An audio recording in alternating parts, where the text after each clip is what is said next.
Deus no Evangelho de João,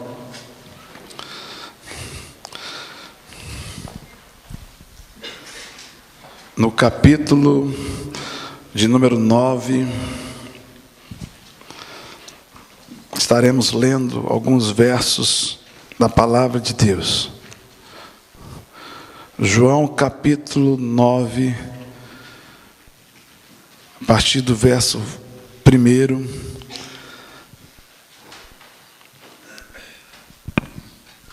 Uma história conhecida de Jesus. Para nós ganharmos tempo, estarei lendo somente alguns versículos. Quem trouxe a palavra de Deus, levanta aí para que eu possa ver. Isso. Então diga aí: posso todas as coisas naquele que me fortalece. Promessa de Deus para a sua semana. Quero dizer para você que não trouxe a Bíblia, traga. Nós somos conhecidos como Bíblias. Se você não sabe, o Batista ele é conhecido como Bíblia. Batista estuda a palavra de Deus. Então traga. Se você não tem, me procure. Nós queremos providenciar uma para você. A Bíblia é a palavra, o livro que você precisa. E quando a gente vai ficando mais velho no pastorado, parece que o céu vai ficando mais perto. E a gente quer que a igreja obedeça mais, que a igreja viva mais Jesus. Então, queridos, uma coisa esse ano eu vou ser chato com você. Eu quero que você traga a sua Bíblia para a casa do Senhor. Eu vou ser chato para você, quero que você ore. Eu vou ser chato, se preciso for, que você leia a palavra de Deus. Eu vou ser chato, se preciso for com você, para que você esteja na igreja todos os domingos, terças-feiras, quartas-feiras, quando tiver grupo familiar, e tão somente isso, as vigílias nas primeiras sextas-feiras do ano de 2013. Eu vou ser chato com você. Agora, a minha chatura, ela se torna amor, porque eu te amo, porque eu quero ver você bem, e eu sei que sem a palavra de Deus, e oração, e jejum, você não vai a lugar nenhum. O seu sucesso é o meu sucesso. A sua vida espiritual, pelo menos enquanto você aqui estiver, ela está na minha responsabilidade. E como sou pastor, preciso cobrar de vocês. Leia, estude, viva Jesus na sua vida. Ao passar, Jesus viu um cego de nascença. Seus discípulos lhe perguntaram: Mestre, quem pecou, este homem ou os seus pais, para que ele nascesse cego? Disse Jesus: nem ele, nem seus pais pecaram, mas isso aconteceu para que a obra de Deus se manifestasse na vida dele. Enquanto é dia, precisamos realizar a obra daquele que me enviou. A noite se aproxima, quando ninguém pode trabalhar. Enquanto estou no mundo, sou a luz do mundo. Tendo dito isso, Jesus cuspiu no chão, misturou terra com saliva e aplicou aos olhos daquele homem. Então lhe disse: vá, lava-se no tanque de Siloé, que significa enviado. O homem foi, lavou-se e voltou vendo. Seus vizinhos e os que anteriormente o tinham visto mendigando perguntaram: não é este o mesmo homem que costumava ficar sentado mendigando? Alguns afirmavam que era ele. Outros diziam: apenas se parece com ele. Mas ele próprio insistia: sou eu mesmo. Então, como foram abertos os seus olhos, interrogaram eles. Ele respondeu: o homem chamado Jesus Cristo misturou terra com saliva, colocou-as nos meus olhos e me disse que fosse lavar-me em Siloé. Fui, lavei-me e agora vejo. Eles lhe perguntaram: onde está esse homem? Não sei, disse ele. Levaram aos fariseus o homem que fora cego. Era sábado, o dia em que Jesus havia misturado terra com saliva e aberto os olhos daquele homem. Então os fariseus também lhe perguntaram como ele recebera a visão.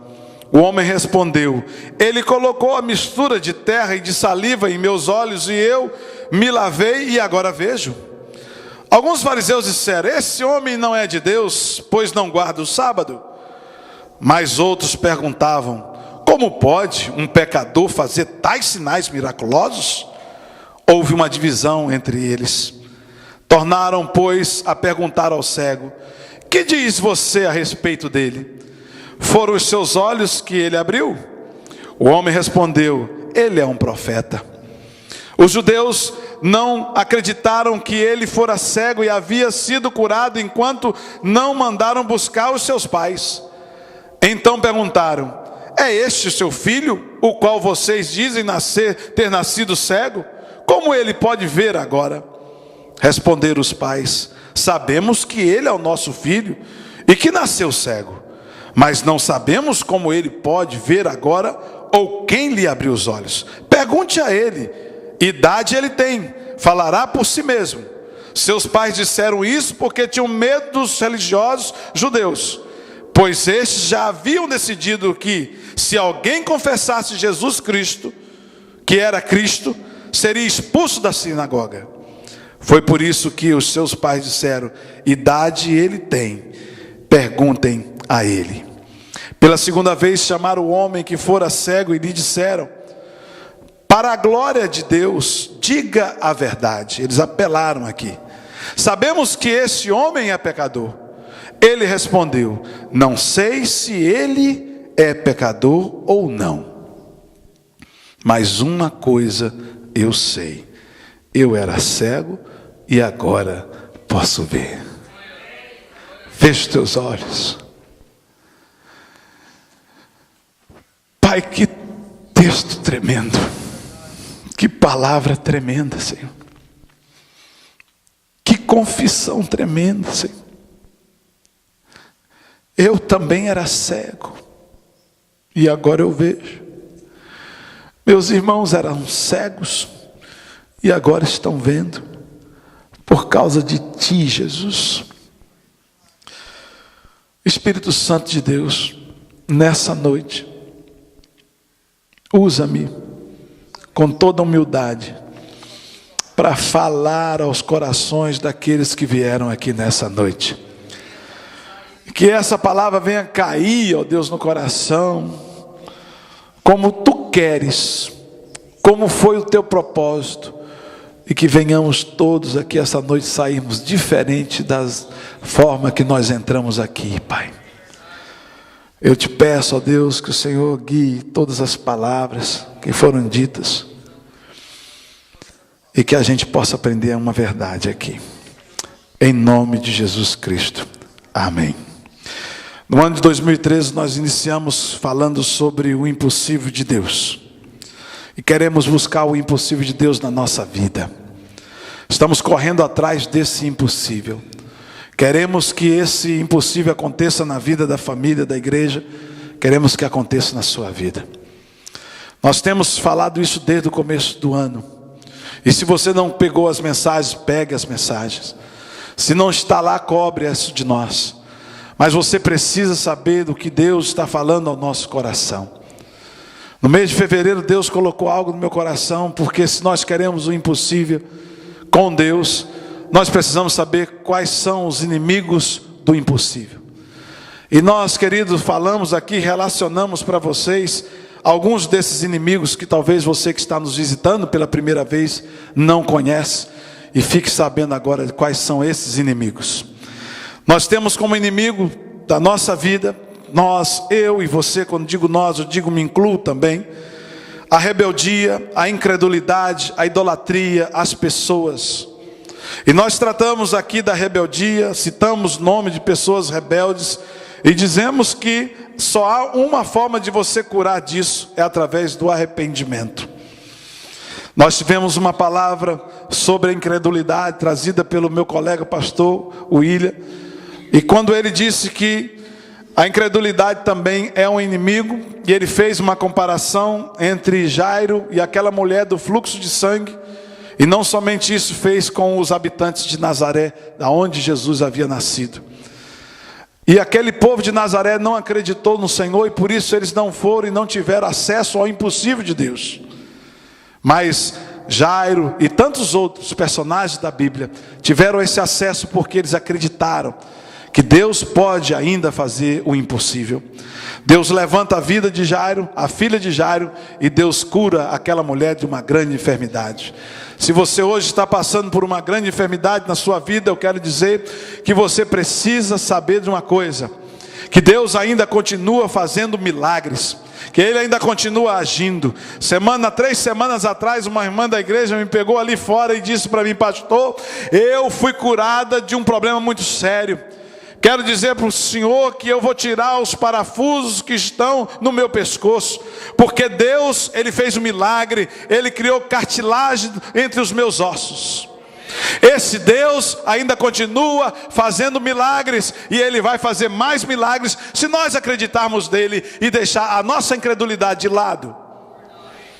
Também temos a idolatria como inimigo. Nós escutamos aqui há uma semana retrasada a Sandra falando sobre a idolatria, e ela citou que na época de Daniel haviam 3 jovens, e esses 3 jovens, eles não se curvaram diante da estátua de ouro erguida pelos tira-leite de Nabucodonosor. Aquelas pessoas que queriam agradar o rei e deixaram de agradar a Deus, que é o Deus dos exércitos, o Deus que pode abrir o mar vermelho e que pode fazer muitas coisas na sua vida. E nós conhecemos aqui a idolatria.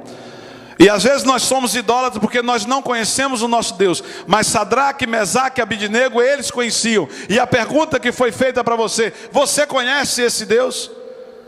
Porque se você não conhecer esse Deus, como diz a Sandra, você vai se curvar como todo o reino se curvou. Só não Daniel, Sadraque, Mesaque, Abidnego e talvez alguns outros, que a Bíblia, a palavra de Deus, não fala e não cita. Semana passada eu tratei do 4º inimigo do impossível. O 4º inimigo foi tratado no dia em que nós estamos tratando aqui do assunto ressurreição, da Páscoa, do dia mais importante para nós cristãos. E eu disse que as pessoas, elas são usadas como foram usados os sacerdotes, como foram usados os soldados, como foi usado o ladrão da cruz, para tentar tirar Jesus do sério, para tentar mover Jesus do plano que ele tinha, para tentar resolver o problema de Satanás. Mas Deus estava com Jesus, e Jesus foi para a cruz, ressuscitou, e agora ele está vivo. O túmulo dele está sem ninguém, só ficaram os lençóis, e eu nem sei onde estão os lençóis. Então eu quero, amém, igreja? Jesus, quando você fala que Jesus está vivo, não está no túmulo, a igreja não responde amém, amém, igreja? Jesus vive, igreja. Jesus está vivo, e é porque ele está vivo, nós estamos vivos, igreja. Isso, igreja. Nós estamos mortos, estamos vivos. Glória a Deus. Então, queridos, eu quero dizer para vocês que eu disse, mas só que não são as pessoas propriamente, são pessoas que se deixam serem usadas por Satanás. Aí você fala assim: fulano é usado por Satanás. Todos nós somos usados por Satanás. Todos nós abrimos brecha na nossa vida, e quando abrimos brechas na nossa vida, pastor, líder, vice-presidente, criança, adolescente, todos são usados por Satanás. Claro que não é uma coisa contínua, uma coisa momentânea, mas somos usados por Satanás às vezes. Então, a única forma de você não ser usado por Satanás é você ler, orar, jejuar e se fortalecer. Amém, igreja? Então é isso que você e eu, nós precisamos fazer. O impossível venceu. E falei também aqui do teste que nós fizemos, um teste semana passada, porque muitas pessoas chegaram e falaram assim: pastor, como é que a gente é usado por Satanás? Principalmente, queridos, quando nós temos ódio no coração, mágoa, e quando nós temos inveja. Quando nós estamos abertos para essas três coisas, esses três sentimentos, nós somos facinho para fazer a vontade de Deus e esquecer tudo que Jesus nos ensinou, para fazer a vontade de Satanás e esquecer tudo que o Senhor nos ensinou. Então tome cuidado. Agora, claro que não são só esses, a inveja, a mágoa, o ódio, tem muito mais coisas. Tem gente sendo usada por Satanás, fazendo um monte de coisa errada, mas não dá para você falar num sermão só. Mas o que eu quero que você cure são as mágoas, são o ódio e também a inveja que você e eu às vezes sentimos das pessoas. Nós não podemos ser desse jeito, somos filhos de Deus. Então, querido, o impossível ganhou, o impossível aconteceu, o mal perdeu e o bem triunfou. E Satanás, ele derrotado foi e derrotado ele está. Louvado seja o nome do Senhor. Hoje nós vamos falar de um outro inimigo que ciranda a nossa vida. Talvez não dê para falar tudo hoje, porque a hora passa. O culto foi extenso e começamos atrasados.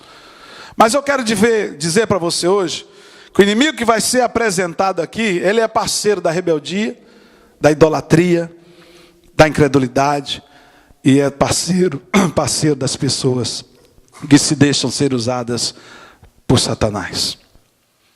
O inimigo que nós queremos tratar nessa noite é as tradições religiosas. Se você quiser escrever, as tradições religiosas. A palavra religião em si, ela até é bem intencionada. Religião é uma palavra bem intencionada. E quem definiu melhor essa palavra foi Agostinho, um teólogo, estudador da palavra de Deus, estudante da palavra de Deus, uma pessoa que hoje vários teólogos citam em várias igrejas. Ele diz que a palavra religião é religare, que vem do latim, que está dizendo para nós o seguinte: a religião, ela está tentando trazer o homem de volta para Deus. Isso foi perdido um momento, isso foi perdido um tempo, e hoje a religião está fazendo isso. Mas nós que conhecemos Jesus Cristo, e que conhecemos a doutrina de Jesus, nós sabemos que a religião não está fazendo essa ligação coisíssima nenhuma. Pelo contrário, a religião está afastando o homem de Deus. A religião está separando o homem de Deus. A religião está impondo a destruição dessa relação. Por isso que nós precisamos combater a religiosidade e as pessoas que se acham religiosas. Porque nós não queremos esse tipo de gente dentro dos nossos arraiais. Nós queremos cristãos de verdade, não cristãos religiosos. O nosso país tem uma tradição religiosa. E nós, graças a Deus, eu penso que a maioria de nós já fomos libertos dessas tradições. E hoje nós temos Jesus, seguimos o cristianismo e não uma denominação. Nós estamos debaixo de uma, mas principalmente essa igreja, não se fala tanto nisso. Porque nós temos que levantar a bandeira, queridos, é de Jesus Cristo. É Jesus Cristo que vale a pena ser servido. Não é uma denominação, não é tradições, não é religião, é Jesus Cristo. E aqui, querido, nessa história, nós temos um grande exemplo para você e um grande exemplo para mim. Nós vemos aqui um homem que foi curado no sábado. E na tradição judaica isso era proibido, isso era pecado. Aqueles religiosos, eles queriam cumprir a religiosidade deles. E a religiosidade deles era muito mais valorizada do que a cura daquele homem. Então o que eu quero dizer para você nessa noite é o seguinte: quando nós estamos valorizando a religião, Quando nós estamos valorizando os dogmas religiosos, nós estamos dizendo sim a essas coisas e dizendo não à salvação do homem. Nós estamos dizendo sim a Satanás e dizendo não às atitudes de Jesus Cristo, às atitudes das quais Ele teve e Ele nos ensinou. Porque mais importante para Jesus era aquela vida, não era as tradições judaicas, mesmo Ele sendo o judeu que Ele era. Quem era esse homem? A palavra de Deus não fala nada, não dá um currículo desse homem. A única coisa que fala é que ele era cego, mendigo, e nem precisava falar que o cego vivia de esmolas. Mas nós podemos constatar aqui que era um homem preso a uma enfermidade de nascença. Então quer dizer que ele nunca teve a oportunidade de ver o que nós vemos. Mas ele estava vendo naquele momento, por quê? Porque Jesus acreditava no impossível e o pai dele fez o impossível na vida daquele homem. Aquele homem não tinha nenhuma perspectiva de mudança, ele ia ficar e acabar com o restante dos seus dias ali naquele lugar, pedindo as suas esmolas. Mas aquele homem teve condições de fazer um concurso público, passar talvez para a Polícia Federal ou para algum órgão público e começou a ganhar dinheiro e a sua vida mudou. E aquele homem casou, aquele homem teve filhos. Por quê? Porque um dia Jesus passou na sua vida. E a mesma coisa pode acontecer na sua vida. Se Jesus passar na sua vida, o impossível vai acontecer, porque o nosso Pai, o nosso Deus, Ele ainda continua com os seus celeiros abertos para depositar bênçãos na sua vida. Aquele homem estava condenado pela religião a ficar recebendo as migalhas. Tem uma música bonita aqui. Meu espaço. Se for de Jesus, atende. Quem é o dono aqui? Se não for de Jesus... Alguém que entenda de celular? Por favor. Parece que celular é do Silas. Mas, né? Não vou falar que é do Silas não, mas vou falar. Né? Crente, celular crente é isso que dá. Quando toca Aline Barros, né? Toca os céus. Mas, como onde eu estava... Desculpa você que está nos ouvindo aí pela internet. A religião... ela tem como proposta, querido, unicamente tolir o homem de ver o impossível. A religião tem unicamente o propósito de tolir você de ver o impossível. Assim como o impossível aconteceu na vida daquele cego, pela vontade de Deus, instrumentalidade de nosso Senhor Jesus Cristo, o Filho de Deus, hoje esse impossível pode acontecer aqui a qualquer hora na sua vida. Continue buscando, continue pedindo, continue acreditando. E não tem só esses exemplos para a gente citar. A religião tentou acabar com a vida de muita gente dentro da palavra de Deus. Se você for ver lá em João 3, você vai ver a história de um homem religioso, um mestre religioso, chamado Nicodemos. Nicodemos, ele chega no escuro, chama Jesus. Jesus olha para trás e vai bater um papo com Nicodemos. E aí Nicodemos, naquela hora, chega para Jesus e faz: como é que nós podemos fazer para nos salvar? E Jesus chega e fala assim: olha, se você quer se salvar, você precisa nascer de novo. Aí ele pergunta para Jesus e fala para Jesus o seguinte: como é que pode um homem velho como eu voltar ao ventre da minha mãe? Aí Jesus chega para ele e diz assim: vejo que tu és mestre, e não compreende as coisas que você está vendo. Ele era mestre, um mestre da religião, conhecia tudo da religião, conhecia tudo de Deus, mas ele não conseguia ver quem estava na frente dele. Mas eu creio que esse homem se converteu e hoje está salvo com Jesus. As tradições religiosas queriam impedir de Nicodemos ver o impossível. Se você olhar a mulher samaritana da mesma forma, se você for lá no capítulo 5 de João, você vai ver essa história. A mulher chega para Jesus, ela enfrenta Jesus, ela conversa com Jesus, ela tenta barganhar com Jesus, ela tenta desmoralizar Jesus, ela tenta desqualificar Jesus, mas no final ela sai convertida, porque ela entendeu a mensagem, mas antes dela entender a mensagem, ela estava cheia de tradições, e não eram judaicas não, eram tradições dos samaritanos. E ela chega para Jesus e fala: meus pais, os nossos pais falam que nós precisamos adorar nesse monte, e vocês falam que nós temos que adorar em Jerusalém. Ela estava confusa, ela estava misturando as religiões, como muitas pessoas hoje, querendo aprender tudo o que vê, começa a misturar, e aí acontece que não aprende nada. Focaliza naquilo que é importante, no cristianismo, que a proposta do cristianismo é uma proposta boa para você, ótima, maravilhosa, e deixa os outros lixos de fora e vai seguir nesse caminho de Jesus. E ela chega para Jesus e ela fala, depois ela chega para Jesus e confessa os seus pecados, muda de vida, porque Jesus a fez ver o impossível na vida dela. Se nós olharmos mais adiante um pouquinho no capítulo 11 de João, nós vamos ver a história de Lázaro. Lázaro foi um homem que experimentou o impossível, como nunca ninguém aqui experimentou, e talvez nem vai experimentar.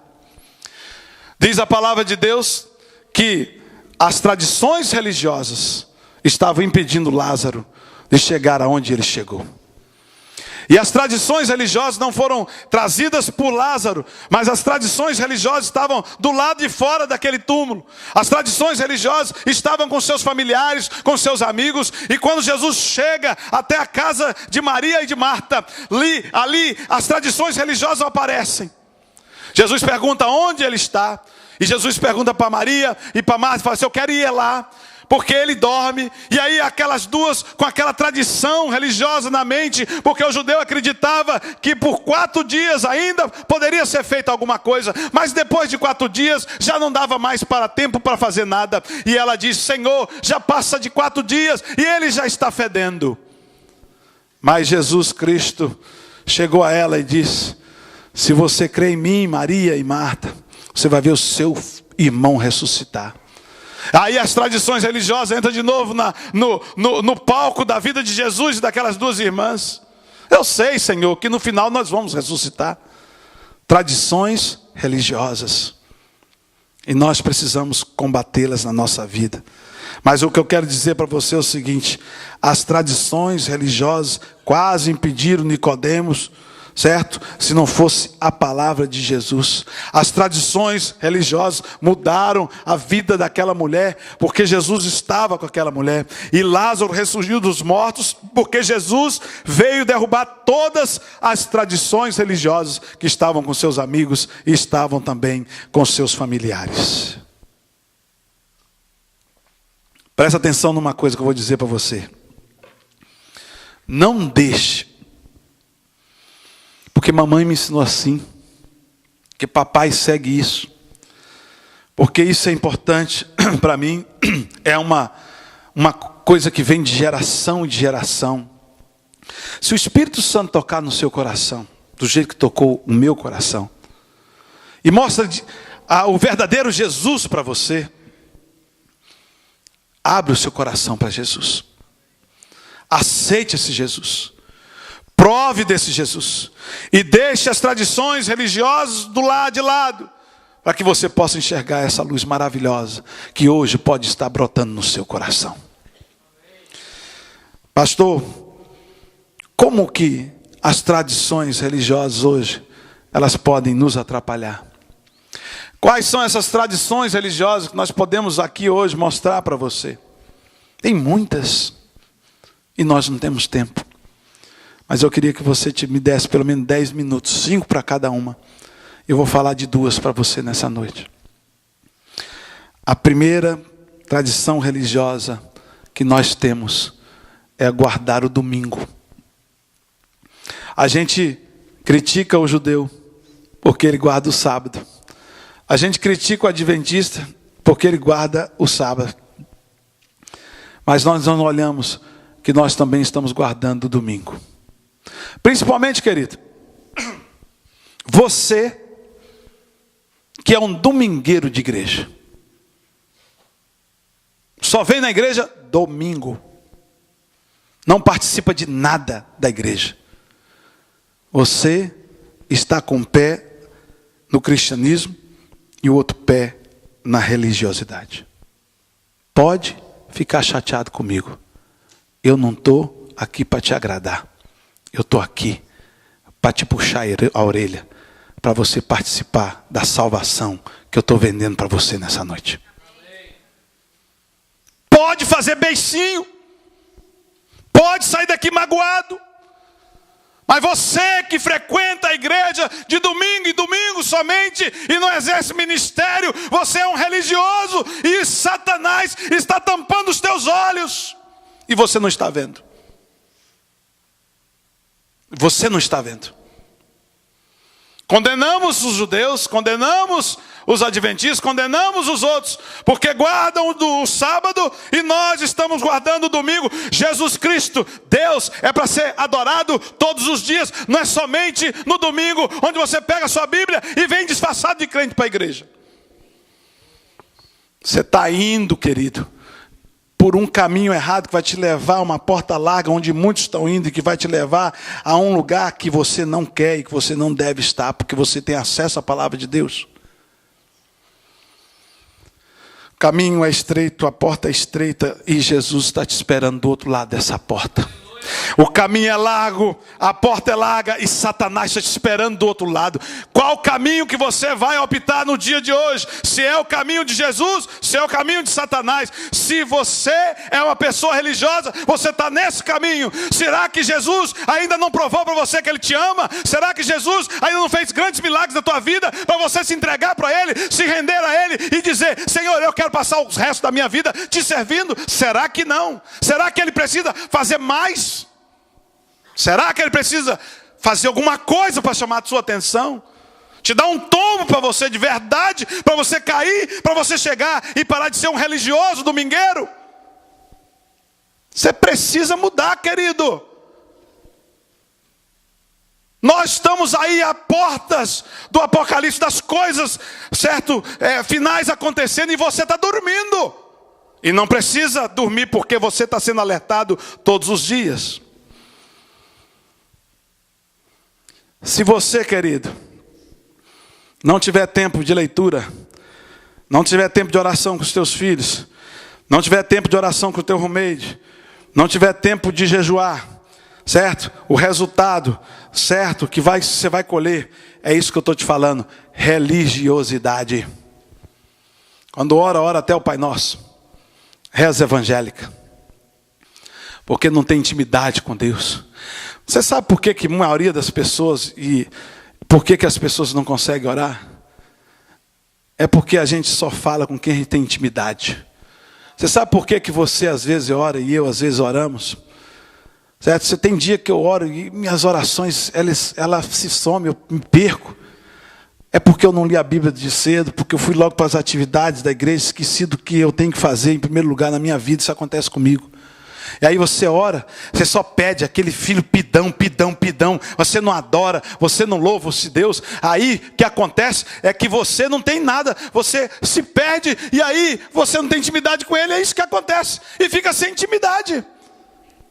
E não vai nunca ter intimidade com o Pai, e nunca vai ver o impossível, e nunca ver as coisas. E o que você está conseguindo é pela misericórdia e astúcia tua. Talvez não tenha nem Deus nisso aí. Então nós precisamos ver isso. Você não tem tempo de falar, de ler a palavra. Como é que você vai chegar aqui nessa igreja para adorar o Senhor? Tem gente que a gente olha assim e fala assim: nossa mãe, deixa eu vir pular de cá. Já chega carregado, opresso de demônios dentro da igreja do Senhor. Mas tem gente que a gente olha, vê a graça de Deus, vê a luz de Jesus brilhando. Ah, como é bom estar perto de pessoas assim. Pessoas que é a carta, o livro aberto de Jesus. Tem sempre coisa boa para contar, sempre coisa interessante. Mas quem chega aqui, querido, você não sabe, mas eu quero te falar. Sabe o que acontece? Quando você não tem tempo de orar, de falar, de jejuar, você vai chegar aqui, sabe como? Desmotivado.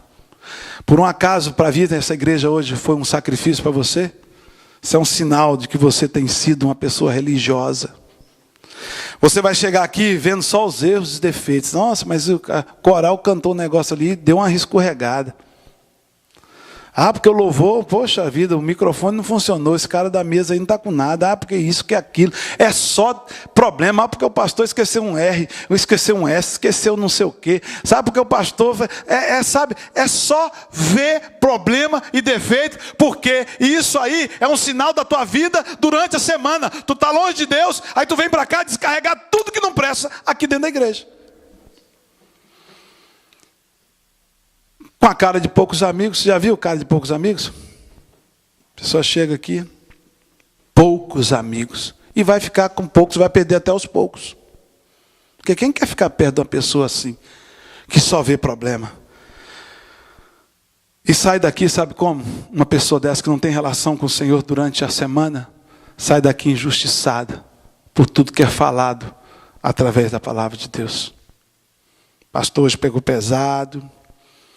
Pastor fez isso, pastor fez aquilo. Querido, eu quero dizer uma coisa para você. Tem muita... Telefone alô, hein? Glória a Deus. Tem muita gente que fica pensando. E você pode pensar que eu estou falando para você, porque eu vou conversar com você. Que você usa esse púlpito aqui para ficar passando recado para os outros, de púlpito. Eu tenho que pregar a palavra de Deus aqui. Agora, se você viveu um caso de infidelidade, eu não vou mais pregar sobre infidelidade aqui. Muda de igreja, porque eu vou pregar sobre infidelidade. Se você teve um delito sério no passado, agora eu não posso falar de pedofilia, de tudo, porque você teve um problema. Vou falar. Você não vai me calar. Nem você e nem ninguém vai me calar. Que eu sou aqui um profeta do Senhor, autorizado por Ele, para falar, para você corrigir. Se você não quiser corrigir, o problema é seu. Eu não mando recado para você, eu falo na sua cara. Não preciso mandar recado. Isso aqui, ó, é coisa séria para mim. E se eu estiver mandando recado, se domingo passado eu mandei recado para você, se domingo retrasado eu mandei recado para você, que o Senhor tire a minha filha. Eu não uso isso aqui para te mandar recado. O que eu trato aqui são os problemas que a palavra de Deus me fala para eu tratar. Eu levo a sério isso aqui. Agora eu não tenho culpa do que você está passando. Não tenho culpa. Você não vai me calar. Você não vai me calar. Então eu quero dizer isso para você. Você não me para. Porque não é você. É Satanás que está te usando. Eu não tenho partido. Não sou de A nem B. Eu sou pastor centralizado na vontade de Deus. E eu vou te falar o que a palavra de Deus está para te falar. Quer você goste, quer você não goste. Porque eu quero te provar que muito melhor é ir para o céu com Jesus, muito melhor é seguir a palavra de Deus do que religiosidade. Aparência, muito melhor. Talvez hoje você pode estar aqui falando, você está mandando recado, talvez hoje eu esteja. Mas eu quero dizer para você que para trás eu não mando não. Sabe o que acontece, queridos? É porque a gente não consegue discernir quando o Espírito está falando com a gente. A gente não consegue discernir, fala assim, o pastor sabe do meu problema, está falando na frente. Para com isso. Vai ler a Bíblia, vai orar, vai jejuar. Você conta o seu problema, você pensa que eu saio aí? Tem gente que conta o problema para mim e fala assim, pastor, mas ninguém pode saber. Aí eu chego ali na esquina, ali no outro, já está sabendo, porque você confiou numa pessoa, depois de acusar o pobre do pastor. Para com isso. Para com isso, querido. Talvez quando eu era inexperiente, sim. Talvez quando eu era um pastor profissional, já fiz muito isso, talvez. Mas agora não. Você precisa aprender a respeitar o seu pastor. Senão, querido, vai ficar pequena a igreja para nós dois. E eu não estou preocupado. Agora, se você quiser seguir o homem de Deus, pode ficar. E eu amo você. Porque se eu estou falando isso, é porque eu amo você. Então, os judeus guardavam o domingo, o sábado. E nós guardamos o domingo. Jesus é para ser adorado todos os dias da nossa vida. A segunda coisa, para a gente terminar. Eles tinham um zelo muito grande pelas coisas de Deus. Aí se você não perceber o problema, aí tem um problema. Porque o Senhor quer que você tenha um zelo por Ele. É por Ele. Eles eram assim. O templo, estão até hoje batendo a cabeça lá. Só sobrou um pedaço, eles são loucos naquele pedaço. Os utensílios, por uma obra de Deus, se perderam. Não existe mais, porque senão eles estavam adorando aqueles utensílios. A arca, ninguém sabe onde está a arca, porque senão estariam adorando. Moisés, ninguém sabe onde está o corpo de Moisés, senão estaria adorando. É isso que acontece. Era isso que eles faziam. E hoje nós fazemos o mesmo. Você não é melhor do que os judeus. Você sabe hoje o que acontece dentro das igrejas? Das igrejas, não é dessa igreja. Acontece dentro dessa igreja e em outras igrejas. Nós estamos aí ouvindo muito. Não pode. Um não pode exagerado. E nós temos que parar. Porque o religioso é que fala não pode. O cristão fala assim, vamos ver o que pode e o que não pode. O cristão, ele fala, não pode. O cristão, ele ensina. Peraí, vou te ensinar isso aqui. Aí a pessoa fala, isso não pode. Mas você teve um caminho com a pessoa e ensinou. Não adianta você falar assim, não pode, e não pode. E acabou o papo. Isso aí é religiosidade. Não pode pregar. Se não for, e se não tiver um inglês, um português perfeito. Quantas pessoas que ficam incomodadas quando vem um pastor, ou vem um seminarista, ou vem uma pessoa que não fala direito? Porque não pode, pastor. Púlpito é um lugar onde, gente, presta atenção numa coisa.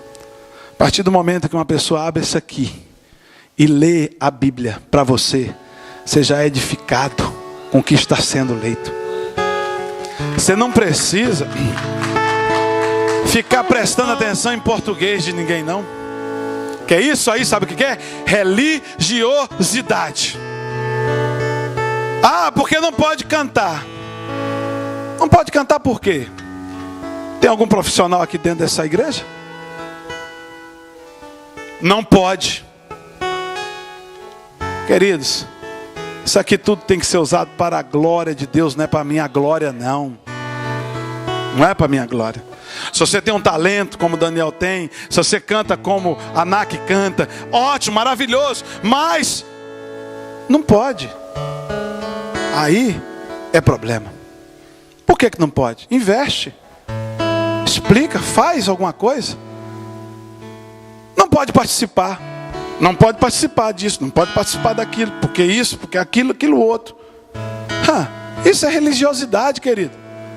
Quem sou eu para dizer que ele não pode participar, que eu sou um homem imundo, de lábios impuros, e moro, e vivo, e congrego meio de um povo de lábios impuros, e são imundos também. E pela graça de Deus, não somos todos consumidos. Não é verdade? Não é pela graça de Deus que você e eu não somos consumidos? Porque se Deus chegasse aqui agora e falasse assim, eu vou falar o podre de cada um. Se ele viesse, Jesus viesse aqui e falasse assim, vou falar o podre seu, vou falar o seu podre, vou falar o seu podre. Domingo que vem, se ele falar só da metade, a outra metade da igreja não viria. Eu vou deixar o domingo que vem ao podre dos outros. Vocês vêm domingo que vem, vocês viriam? Eu não viria. Eu não. Eu ia ficar ali escondido ali. E ele falou assim, e na terceira semana eu vou falar o podre do pastor, nunca mais eu pisaria nessa igreja. Mas a gente acha que a gente é o bambambam. A gente acha que eu posso, mas o outro não pode. Está errado, querido. Isso não é cristianismo, não. Isso é religiosidade. Isso é o inimigo para você não ver o impossível e para não acontecer o impossível dentro da igreja. Certo? Não pode ensinar porque não conhece a Bíblia do jeito que conhece. Quem conhece só está sendo um fariseu falando um monte de coisa e não está vivendo. E aí é a mesma coisa. Às vezes uma pessoa humilde, às vezes uma pessoa que está nova, convertida, ela fala uma besteirinha, mas ela edifica muito mais do que um pastor que chega e fala um monte de coisa que não edifica em nada. Quantas vezes, querido, já aconteceu isso comigo? Eu vou pregar e prego, aí chega uma menina lá na porta e fala assim: nossa, pastor, olha que testemunho. Não fala nada da pregação, só do testemunho da irmã que fala errado, do irmão que fala errado, mas que tocou no coração da pessoa. Religiosidade eu estou tirando da minha vida. Nós precisamos ser zelosos com as coisas de Deus. Quero dizer uma coisa para você, que esse zelo, presta atenção no que eu vou falar, que isso é de Deus para você, que esse zelo, ele não atrai ninguém, esse zelo não converte ninguém, e esse zelo não livra ninguém do inferno. Cuidado com o nosso zelo. Se não te incomoda, querido, querida, se não te incomoda, incomoda a mim, incomodou a Jesus. Por isso que ele chegou e falou: por que que ele não pode? Ele pode. Sai daí, vou cuspe e vou passar, e você vai ser curado. Você pode concursar, você pode participar do vestibular, você pode tudo agora. Sabe por quê? Porque eu te lavei, porque eu te limpei, porque eu te curei. Nós podemos todas as coisas. Porque que eu posso todas as coisas daquele que me fortalece, e o meu vizinho do lado não pode todas as coisas? Nós temos que nos preparar. Quero terminar a pregação nessa noite mostrando para você 2 textos. Rogério, prepara aí, para lembrar aqui a nossa igreja desses 2 textos. 2 textozinhos importantes para você. Coloca o primeiro aí, Rogério. João 13. Vamos ler, igreja, juntos? Um novo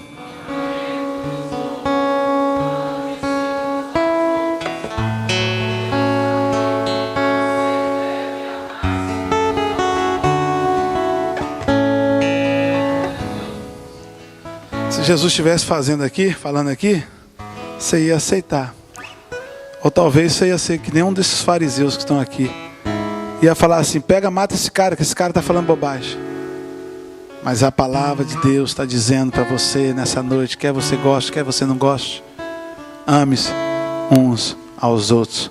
Um novo mandamento Jesus deu há 2013 anos atrás, para você e para mim.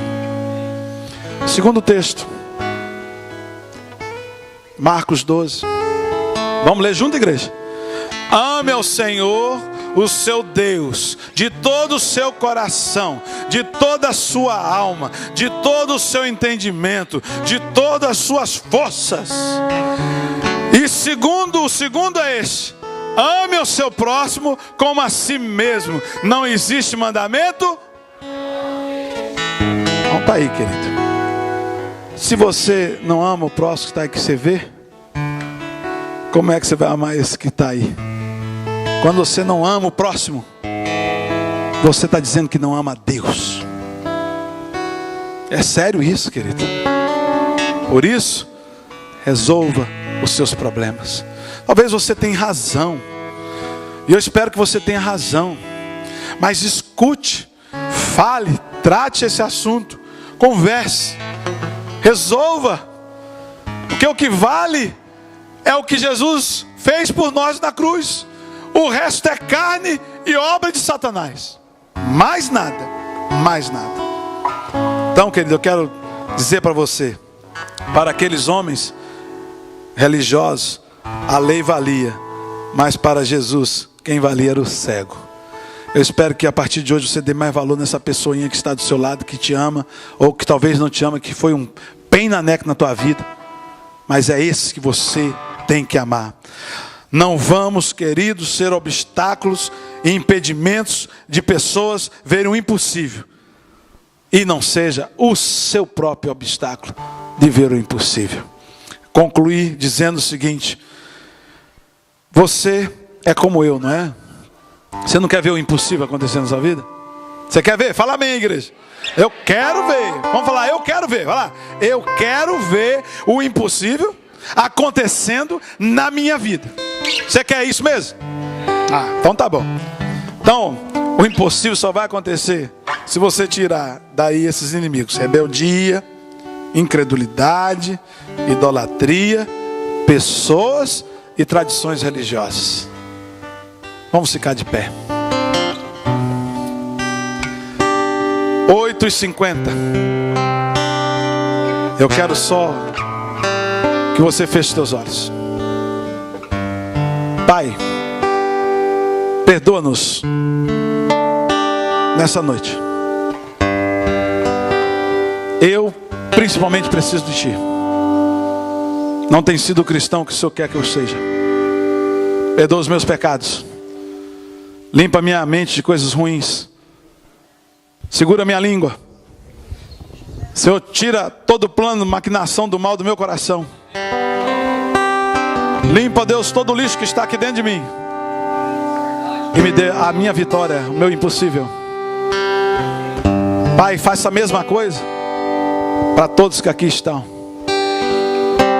Eu te peço isso em nome de Jesus. Amém e amém. Vai ficar. Querido, eu quero dizer para você o seguinte: o culto encerrou. Se você quiser vir aqui, eu vou estar aqui orando. Eu vou estar aqui orando sozinho. Não preciso que você venha orar comigo. Eu vou estar orando por 5 minutos aqui, para Deus nos ajudar a tirar os problemas da nossa vida. Se você quiser fazer companhia comigo, venha. Se não, você pode ir para a cantina. E se você não quiser, não vai ser julgado. Lá aquele não vem. Não, querido, vá despreocupado para a tua casa. O que eu quero fazer aqui é uma coisa íntima com Deus e com aqueles que querem fazer. Tá bom? Deus abençoe sua vida. Nós vamos estar aqui orando, eu vou estar aqui orando.